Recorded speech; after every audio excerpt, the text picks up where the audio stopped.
So I was sitting in a perinatal patient safety training actually at one of our medical centers in 2002, listening to the doctors and nurses sort of talking at each other about how disappointed they were with each other on their communications. And the nurses would say, you know, when I call the doctor in the middle of the night, I tell the doctor what's wrong, and I really think I'm making a strong recommendation, but I don't get the sort of response that I would hope for. And our physicians were saying, you know, when they call me in the middle of the night, they tend to ramble. It's not very clear what their assessment is. I don't know what they want most of the time, and most of the calls, quite frankly, are of no use. And I recognized sort of that the patient was at the middle of all this, and it didn't need to be that way, and that a more structured communication might help both the receiver and the transmitter of that information.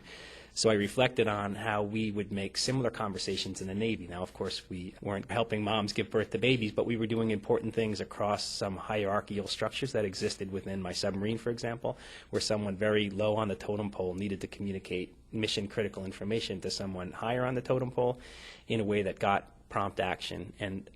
we used a technique that I later sort of labeled as SBAR, which was just to describe the situation we were seeing succinctly,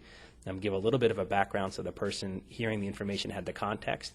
to provide an assessment because no matter where you were in the hierarchy in the Navy, your assessment of the situation was valued, and most importantly to provide a recommendation, which was very empowering for someone lower sort of on the food chain, if you will, but gave the person higher up on the hierarchy the ability to say, no, that's not right, or we're going to make a change. And I don't remember the exact moment that the S, the B, and the A, and the R came out, but it was as a result of those communications. We quickly developed some training around it, allowing people to try to test it out and to give them feedback in a classroom environment.